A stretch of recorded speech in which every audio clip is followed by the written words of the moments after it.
ஆண்டவரே, ஒரு வார்த்தை சொல்லும், என் வாழ்வு நலமடையும்.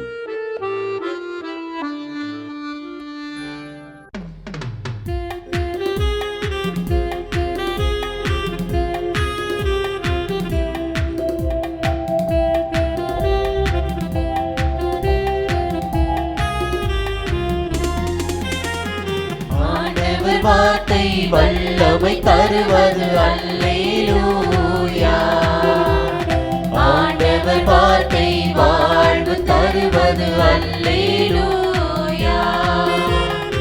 ஆண்டவர் வார்த்தை வல்லமை தருவது அல்லேலூயா. ஆண்டவர் வார்த்தை வாழ்வு தருவது அல்லேலூயா.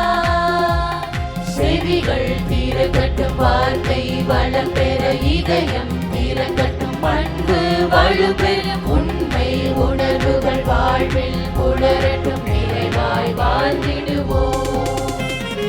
ஆண்டவர் வார்த்தை வல்லமை தருவது அல்லேலூயா. ஆண்டவர் வார்த்தை வாழ்வு தருவது அல்லேலூயா. திருப்பாடல் 95. வாருங்கள், ஆண்டவரை புகழ்ந்து பாடுங்கள். நமது மீட்பின் பாறையை போற்றி ஆர்ப்பரியுங்கள். நன்றியுடன் அவர் திருமுன் செல்வோம். புகழ்பாக்களால் அவரை போற்றி ஆர்ப்பரிப்போம். ஏனெனில் ஆண்டவர் மாண்புமிகு இறைவன், தெய்வங்கள் அனைத்திற்கும் மேலான பேரரசர். பூவுலகின் ஆழ் பகுதிகள் அவர் தம் கையில் உள்ளன. மலைகளின் கொடுமுடிகளும் அவருக்கே உரியன. கடலும் அவருடையதே, அவரே அதை படைத்தார். உலர்ந்த தரையையும் அவருடைய கைகளே உருவாக்கின. வாருங்கள், தாழ்பணிந்து அவரை தொழுவோம். நம்மை உருவாக்கிய ஆண்டவர் முன் முழந்தாளிடுவோம். அவரே நம் கடவுள், நாமோ அவரது மேய்ச்சலின் மக்கள். நாம் அவர் பேணி காக்கும் ஆடுகள். என்று நீங்கள் அவரது குரலுக்கு செவி கொடுத்தால் எத்துணை நலம். அன்று மெரிபாவிலும் பாலை நிலத்தில் மாசாவிலும் செய்தது போல் உங்கள் இதயத்தை கடினப்படுத்திக் கொள்ளாதீர்கள். அங்கே உங்கள் மூதாதையர் என்னை சோதித்தனர். என் செயல்களை கண்டிருந்தும் என்னை சோதித்து பார்த்தனர். 40 ஆண்டளவாய் அந்த தலைமுறை எனக்கு வெறுப்பூட்டியதால் நான் உரைத்தது, அவர்கள் உறுதியற்ற உள்ளம் கொண்ட மக்கள், என் வழிகளை அறியாதவர்கள். எனவே நான் சினமுற்று, நான் அளிக்கும் இளைப்பாற்றியின் நாட்டிற்குள் நுழையவே மாட்டார்கள் என்று ஆணையிட்டு கோரினேன். ஒரு கிழிஞ்சு போன துணிக்கும் திறக்கப்பட்ட காதுகளுக்கும் என்ன சம்பந்தம் இருக்க முடியும்னு நீங்க எப்போதாவது யோசிச்சு பார்த்திருக்கீங்களா? இன்னைக்கு ஒண்ணுக்கொன்னு சம்பந்தமே இல்லாத மாதிரி தெரியற 2 கதைகளுக்குள்ள ஒழிஞ்சிருக்கிற ஒரு ஆச்சரியமான ரகசியத்தை நாம ஒன்னா சேர்ந்து பார்க்க போறோம். ஒரு கிழிந்த ஆடை, திறக்கப்பட்ட காதுகள், இது 2க்கும் நடுவுல என்ன தொடர்பு இருக்க முடியும்? இதுதான் இன்னைக்கு நம்ம தேட போற ஒரு புதிரான கேள்வி. ஏதாவது யோசனை இருக்கா? வாங்க இந்த மர்மம் முடிச்சா அவிழ்க்கலாம். சரி, வாங்க நம்மளோட முதல் கதைக்குள்ள போகலாம். ஒரு டைம் டிராவல் மாதிரி அரசர்களின் புத்தகத்துல வர்ற ஒரு புழுதி படிந்த வயல்வெளிக்கு போவோம். அங்கதான் ஒரு பெரிய பிரிவினைக்கான விதை தூவப்பட போகுது. எருசலேமுக்கு வெறியில ஒரு வயல்வெளியை கற்பனை பண்ணி பாருங்க. அங்க 2 பேர் மட்டும் தனியா நிக்கிறாங்க. ஒருத்தர் இறைவாக்குனர், இன்னொருத்தர் சீக்கிரமே ராஜாவாக போறவர். யாருக்கும் தெரியாம நடக்கிற இந்த சந்திப்பு வரலாற்றோட போக்கையே மாத்த போகுது. 12 இது சும்மா ஒரு நம்பர் இல்ல, இது ஒரு முழுமையோட அடையாளம். ஒரு வருஷத்துல இருக்கிற மாசங்கள், கடிகாரத்துல இருக்கிற மணி நேரம், இஸ்ரேலோட குலங்கள்னு இது ஒரு நிறைவை காட்டுது. அப்போ திடீர்னு அந்த இறைவாக்கினர் அவர் போட்டிருந்த புத்தம் புது சால்வைய கையில எடுக்கிறாரு. அடுத்த நொடிய சடர்னு ஒரு சத்தம், அது அப்படியே 12 துண்டா கிழிக்கிறாரு. அந்த அமைதியான வயல்ல அந்த சத்தம் எப்படி ஒரு அதிர்ச்சியை கிளப்பி இருக்கும்னு கொஞ்சம் யோசிச்சு பாருங்க. இந்த வார்த்தைகள் யெரொபெயாமோட காதுகள்ல ஒரு இடி மாதிரி விழுந்திருக்கும் இல்லையா? 10 துண்டுகளை எடுத்துக்கோ. ஒரு ராஜ்யத்தோட சிதறிய துண்டுகளை அவர் தன் கையில வாங்கியிருப்பாரு. அந்த ஒரு நிமிஷம் அவரை மொத்தமா மாத்திருச்சு. 10 துண்டுகள். இதுவும் வெறும் ஒரு எண் கிடையாது. இது உடைந்த ஒரு தேசத்தோட சின்னம். ஒரு குடும்பம் 2 பிரிஞ்சு போன மாதிரி, ஒரு கனவு சிதைஞ்சு போன மாதிரி. இந்த பிரிவு ரொம்ப ஆழமானது. பல நூற்றாண்டுகளுக்கு இது நீடிச்சது. இது நமக்கு என்ன சொல்லுதுன்னா, ஒரு விஷயத்தை உடைக்கிறது ரொம்ப சுலபம், ஆனா அதை மறுபடியும் ஒண்ணு சேர்க்கிறது தான் ரொம்ப கஷ்டம். உங்க வாழ்க்கையில அப்படி சரி செய்யப்பட வேண்டிய உடைஞ்ச விஷயம் எது? இப்ப பிரிவினையோட அந்த இருட்டுல இருந்து குணப்படுத்துதலோட வெளிச்சத்துக்கு வருவோம். மார்க்கு நற்செய்தியிலிருந்து வர்ற இந்த கதை நம்பிக்கைக்கும் மறுசீரமைப்புக்கும் ஒரு பில்குள்ளே வேற ஒரு பக்கத்தை காட்டுது. நீங்க எப்பதாவது ரொம்ப தனிமையா ஒதுக்கப்பட்ட மாதிரி உணர்ந்திருக்கீங்களா? எல்லாரும் ஒரு பக்கம் இருக்க நாம மட்டும் தனியா நிக்கிற மாதிரி. அப்படிதான் இந்த மனிதர் உணர்ந்திருக்கணும். சத்தமே இல்லாத ஒரு தனி உலகத்துல அவன் சிக்கியிருந்தாரு. இயேசுவோட விரல்கள் தன்னோட காதுகளை தோடுறத அந்த மனுஷனால உணர முடியுது. அவரோட குரலோட மென்மையை கேட்க முடியுது. அவரோட கண்கள்ல இருக்கிற கருணைய பார்க்க முடியுது. இது வெறும் உடம்ப சரி பண்றதை தாண்டி ஒரு ஆழமான தருணம். எப்பத்தா இந்த வார்த்தையை நல்லா ஞாபகம் வச்சுக்கோங்க. இதோட அர்த்தம் திறக்கப்படும். இது பூட்டுகளை திறக்கக்கூடிய, தடைகளை உடைக்கக்கூடிய, குணப்படுத்துறதுக்காக நம்மளையே திறக்க வைக்கிற ஒரு சக்தி வாய்ந்த வார்த்தை. திடீர்னு அந்த உலகம் அவருக்கு வண்ணமயமாகுது. சத்தங்கள் எல்லாம் ரொம்ப தெளிவா துல்லியமா கேக்குது. பல வருஷத்துக்கு அப்புறம் முதல் முறையா அவரால தன் சொந்த பேரையே சொல்ல முடியுது. இது அவருக்கு ஒரு மறுபிறவி மாதிரி. ஆக இப்போ நம்ம கிட்ட 2 கதைகள் இருக்கு. ஒன்னு கிழிக்கிறத பத்தி சொல்லுது, இன்னொன்னு குணப்படுத்துறத பத்தி சொல்லுது. இது ரெண்டும் சேர்ந்து நமக்கு என்னதான் சொல்ல வருது? இதுக்குள்ள இருக்கிற ஆழமான அர்த்தம் என்ன? இதை இப்படி யோசிச்சு பாருங்களேன். கிழித்தல்ங்கிறது ஒரு மரத்தை உடைச்சு போடுற புயல் மாதிரி. ஆனா குணப்படுத்துதல்ங்கிறது ஒரு புதுவித வளர்றதுக்கு உதவுற மென்மையான மழை மாதிரி. எந்த கைகளால கிழிக்க முடியுமோ அதே கைகளால குணப்படுத்தவும் முடியும். இது நமக்கு ஒரு விஷயத்தை ஞாபகப்படுத்துது. உடைக்கிறதுக்கான சக்தியும் நம்ம கிட்ட இருக்கு, உருவாக்குறதுக்கான சக்தியும் நம்ம கிட்ட இருக்கு. இன்னைக்கு நீங்க எதை உருவாக்க போறீங்க? சரி, இவ்வளோ நேரம் பார்த்த இந்த பழங்கால கதைகள்லாம் இன்னைக்கு நமக்கு என்ன சொல்லுது? இதுல இருந்து நம்மளோட சொந்த வாழ்க்கைக்காக நாம என்ன கத்துக்கலாம்? இங்க 2 பாதை இருக்கு.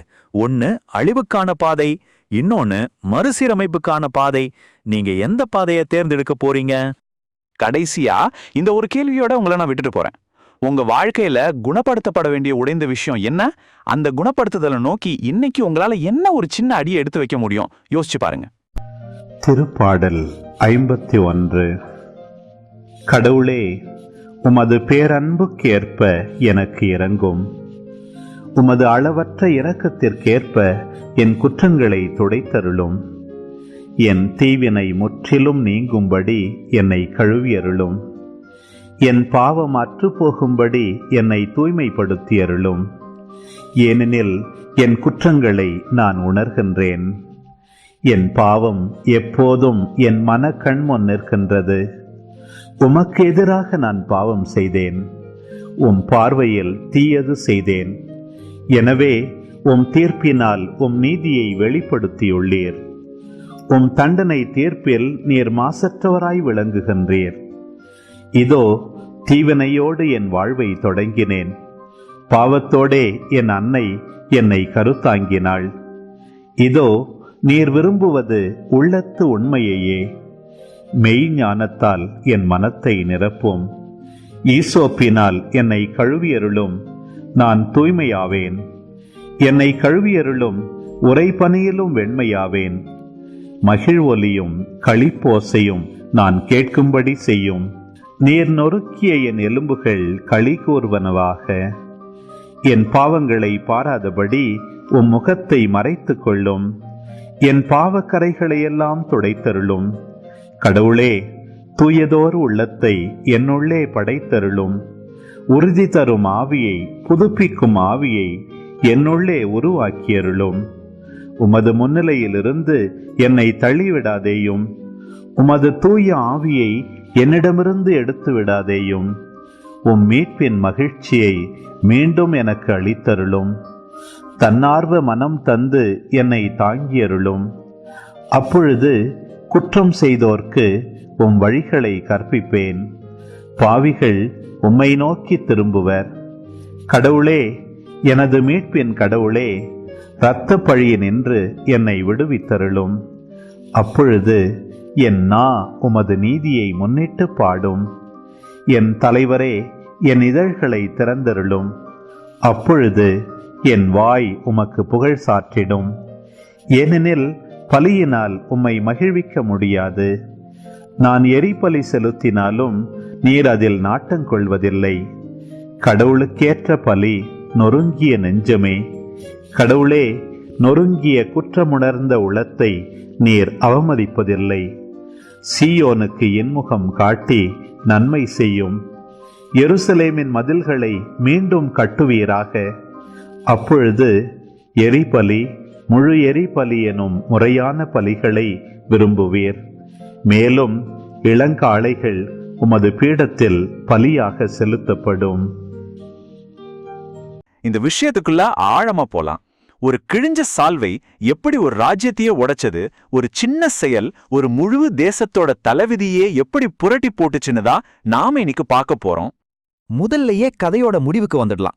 ஒரு காலத்துல ஒற்றுமையா இருந்த ஒரு தேசம் தன் சொந்த அரச குடும்பத்துக்கு எதிராகவே கிளர்ச்சி செய்து. நம்பவே முடியல இல்லையா? இந்த பிளவு எப்படி வந்தது? இத புரிஞ்சுக்க நாம கதையோட ஆரம்பத்துக்கு போகணும். அப்போ நம்ம மனசுல வர்ற முதல் கேள்வி இதுதான்: எப்படி ஒரு தேசம் இப்படி ரெண்டா உடைய முடியும்? இதுக்கு பதில் ஏதோ அரசியல் சண்டையில இல்ல, ஆனா ஒரு தீர்க்க தரிசன நிகழ்வுல தான் இதோட ஆரம்பமே இருக்கு. முதல் பகுதி தனிமையான சந்திப்பு. பாருங்க, வரலாற்ற மாத்திர பெரிய சம்பவங்கள்லாம் எப்பவுமே பெரிய அரண்மனைகள்லயோ போர் நடக்கிற இடத்துலயோ தான் நடக்கணும்னு இல்ல. சில சமயம் யாருமே கவனிக்காத ஒரு தனிமையான சந்திப்புல தான் அது தொடங்கும். அப்படிதான் இந்த சந்திப்பும். இங்க ரெண்டு முக்கியமான ஆட்கள் சந்திக்கிறாங்க. ஒருத்தர் எரோபோவாம், இன்னொருத்தர் தீர்க்கதரிசி அகியா. அவங்க எருசலேமுக்கு வெளியே ஒரு வயல்வெளியில தனியா சந்திச்சுக்கிறாங்க. சுத்தி வேற யாருமே இல்ல. இந்த தனிமை தான் அடுத்து நடக்க போற ஒரு அதிர்ச்சியான சம்பவத்துக்கு சரியான ஒரு களமா அமையுது. ரெண்டாவது பகுதிக்கு வருவோம். கிழிந்த புதிய சால்வை. இப்பதான் கதையோட மைய புள்ளிக்கே வரும். இங்குதான் ஒரு சாதாரண பொருள் ரொம்ப சக்தி வாய்ந்த ஒரு குறியீடா மாறப்போகுது. இந்த சின்ன டீட்டெயில நல்லா கவனிங்க. அகியா போட்டிருந்தது ஏதோ பழைய சால்வை இல்ல, ஒரு புது சால்வை. இதுதான் அடுத்து நடக்க போற விஷயத்த இன்னும் நாடகீயமா மாத்துது. இப்போ இந்த என்ன கவனிங்க. அகியா அந்த புது சால்வையை ஏதோ கோபத்துல கிழிக்கல, ரொம்ப திட்டமிட்டு கரெக்டா 12 துண்டுகளா கிழிக்கிறார். ஏன் 12? ஏன்னா இஸ்ரேலோட ஒவ்வொரு குலத்துக்கும் ஒரு துண்டு. கொஞ்சம் யோசிச்சு பாருங்க. நீங்க தான் எரோபோவாம்னு வச்சுக்கோங்க. ஒரு தீர்க்கதரிசி உங்க முன்னாடி நின்னு தன்னோட புது சால்வையை கிழிச்சு போடுறார். என்ன நினைப்பீங்க? இந்த விசித்திரமான செயலுக்கு என்ன அர்த்தமா இருக்க முடியும்? மூணாவது பகுதி 10 குலங்களின் வாக்குறுதி. சரி, அந்த கிழிஞ்ச சால்வையோட மர்மம் என்ன? இப்போ அது வெளிப்பட போகுது. ஆனா இது அகியாவோட சொந்த கருத்து இல்ல, இது ஒரு தெய்வீக செய்தியா சொல்லப்படுது. அகியா அந்த மர்மத்தை உடைக்கிறார். குழப்பத்துல நிக்கிற எரபோவாம் கிட்ட இதுல 10 துண்ட நீ எடுத்துக்கோ அப்படின்னு நேரடியா சொல்றாரு. அந்த குறியீடு இப்ப ஒரு நேரடி கட்டளையா மாறுது. இங்க ஒரு முக்கியமான விஷயம் என்னன்னா, இது வெறும் ஒரு அரசியல் கணிப்பு இல்ல, இது ஒரு தெய்வீக தீர்ப்பு. அந்த காலத்துல இந்த மாதிரி தீர்க்க தரிசனங்களை வெறும் கணிப்பா பார்க்க மாட்டாங்க, அது வரலாற்றை உருவாக்குற ஒரு சக்தியாவே பார்ப்பாங்க. சாலமோன் ராஜ்யத்தோட தலைவிதி அப்பவே முடிவு செய்யப்பட்டுச்சுன்னு தான் இதுக்கு அர்த்தம். இந்த கணக்கு ரொம்ப சிம்பிள், ஆனா ரொம்ப பவர்ஃபுல். மொத்தம் 12 குலங்கள்ல 10 குலங்கள் எரோபாமுக்கு, சாலமோனோட வம்சத்துக்கு ஒண்ணே தான். அதிகாரம் எப்படி பிரிய போகுதுன்னு ரொம்ப தெளிவா சொல்லப்பட்டிருக்கு. அப்போ ஒரு கேள்வி வருதுல்ல, ஏன் சாலமோனோட வம்சத்தை மொத்தமா அழிக்கல?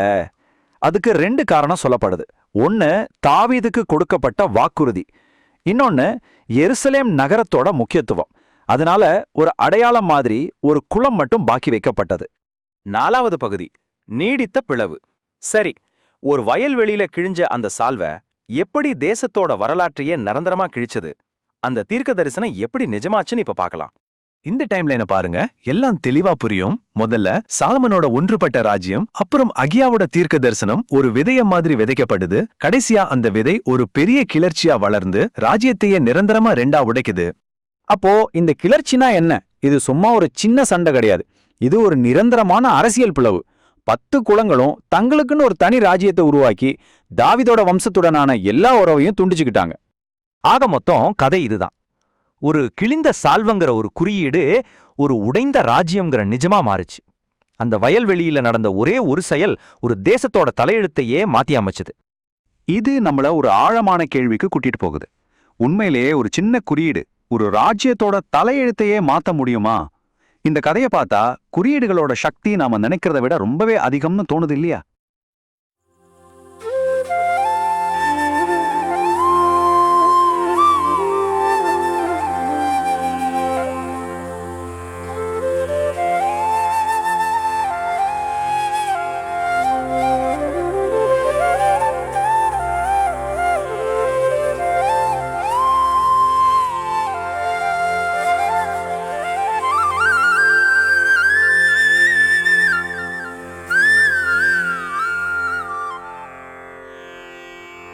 தந்தை, மகன், தூய ஆவியின் பெயராலே ஆமென்.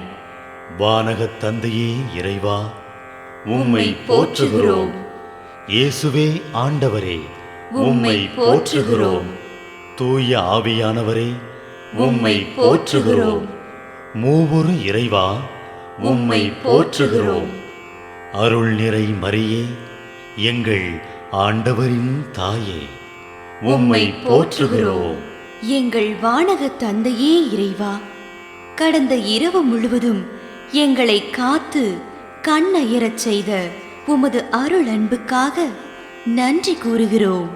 நீர் தந்த இந்த புதிய நாளுக்காக நன்றியோடு உம்மை போற்றுகிறோம். எங்கள் வாழ்வில் ஒரு நாளை கூட்டித் தந்தமைக்காக உமக்கு நன்றி கூறுகிறோம். எங்கள் இயேசுவே ஆண்டவரே, காலைதோறும் உமது அருளன்பால் இரக்கத்தால் எங்களை நிரப்புவதற்காக நன்றி கூறுகின்றோம். இந்த நாளில் நீர் எங்கள் மீட்பராகவும் ஆண்டவராகவும் நல்ல ஆயனாகவும் இருந்தருளுமாறு உம்மை வேண்டுகிறோம். இயேசுவே, இன்று எங்களோடு தங்கும். எங்களை எமது விருப்பப்படியன்று உமது திருவுளப்படியே வழிநடத்தும். எங்கள் தொழிலை, முயற்சிகளை, உழைப்பை, படிப்பை, வேலைகளை ஆசீர்வதியும். தூய ஆவியானவரே, எங்கள் வழித்துணையாளரே, இன்று முழுவதும் எங்கள் ஞானமாய், ஆற்றலாய், சக்தியாய் இருந்தருளும். தீமைகளை வெல்ல இந்நாளில் எங்களுக்கு மன உறுதியை தாரும். எங்களை சந்திப்பவருக்கு அமைதியை, அன்பை, ஆறுதலை கொடுக்கும்படியாக எங்கள் உள்ளங்களையும் இல்லங்களையும் உமது தெய்வீக அமைதியால், அன்பால் நிரப்பியருளும். மூவொரு இறைவா, இந்த நாளையும் எங்களையும் எங்கள் எண்ணங்களையும் செயல்பாடுகளையும் பயணங்களையும் ஆசீர்வதியும். நாங்கள் சந்திக்கும் மனிதர்கள், எங்கள் குடும்பத்தார், உற்றார் உறவினர், எங்கள் நண்பர்கள் மற்றும் எல்லோருக்கும் துணையாயிருந்தருளும். மேலும் உடல் நலம் குன்றியோர், துயருறுவோர், கைவிடப்பட்டோர், தனிமையில் வாடுவோர், எளியோர், படிக்கும் மாணாக்கர்கள், ஆசிரிய பெருமக்கள், அரசு அலுவலர்கள், நாட்டு தலைவர்கள், விவசாயிகள், கடலில் பணிபுரிவோர், பிற தொழில் செய்வோர், துறவிகள், பங்கு தந்தையர், எங்கள் மறைமாவட்ட ஆயர், ஏனைய ஆயர்கள், திருத்தந்தை ஆகிய அனைவரையும் இக்காலை பொழுதில் உம் திருப்பாதம் ஒப்படைக்கின்றோம். அனைவரையும் ஆசீர்வதித்து பாதுகாத்து வழிநடத்தியருளும். அம்மா மரியே, எங்கள் ஆண்டவரின் தாயே, உம் கருணை மிகு அருட்பார்வை எனும் அடைக்கல கோட்டைக்குள்ளே இன்று முழுவதும் எங்கள் ஒவ்வொருவரையும் அரவணைத்து எந்த சூழ்நிலையிலும் உம்மையும் உம் திருமகன் இயேசுவையும் விட்டு பிரியாதபடி எங்களை பாதுகாத்து வழிநடத்தி அருளும். எங்கள் நல்ல தந்தையே, கேட்டதெல்லாம் கிடைக்கும் என்ற தளராத உறுதியோடும் விசுவாசத்தோடும் எங்கள் அன்னையாம் மரியாளின் பரிந்துரையில் நம்பிக்கை வைத்து இந்த மன்றாட்டுக்களை எங்கள் ஆண்டவராகிய இயேசு கிறிஸ்து வழியாகவும் தூய ஆவியானவர் வழியாகவும் உம்மிடம் சமர்ப்பிக்கின்றோம். எங்கள் வானகத் தந்தையே, போற்றி போற்றி. எங்கள் ஆண்டவராகிய இயேசுவே, போற்றி போற்றி. தூய ஆவியானவரே, போற்றி போற்றி. மூவொரு இறைவா, போற்றி போற்றி என்று போற்றி மகிழும் எங்கள் இதயத்தை உமது தெய்வீக வல்லமையால் நிரப்பி இந்த நாள் முழுவதும் எங்களை பாதுகாத்து வழிநடத்தியருளும் எங்கள் நல்ல தந்தையே, ஆமென்.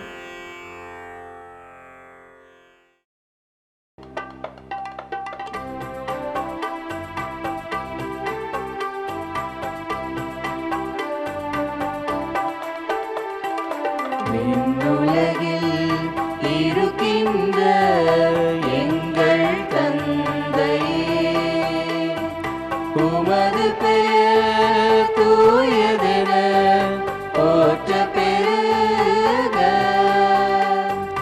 உமது ஆட்சி வருக, உமது திருவுளம் விண்ணுலகில் நிறைவேறுவது போல மண்ணுலகிலும் நிறைவேறுக.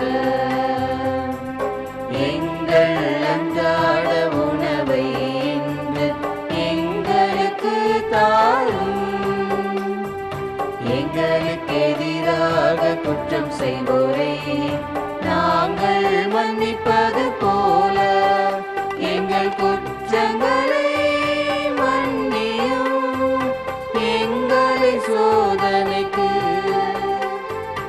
உட்படுத்தாதேயும், தீமையிலிருந்து எங்களை விடுவித்தருளும், எங்களை விடுவித்தருளும். அருள் நிறைந்த மரியே வாழ்க, ஆண்டவரும் உடனே பெண்களுள் பேறு பெற்றாய் நீயே. உம்முடைய திருவயிற்றின் கனியுமான இயேசுவும் ஆசி அருள பெற்றவர்.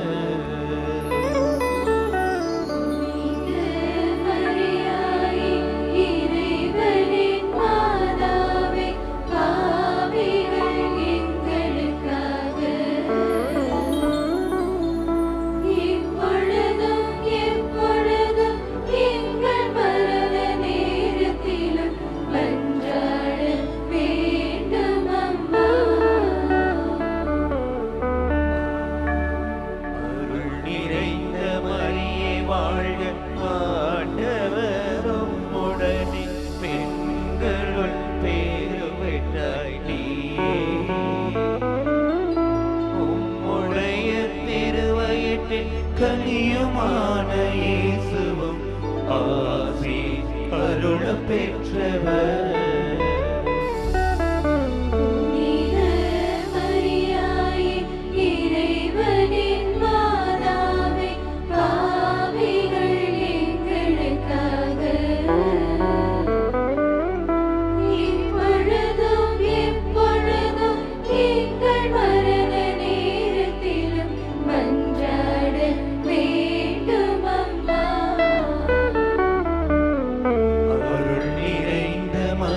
வாழ்க, ஆண்டவரும் உடனே பெண்களுள் பேர்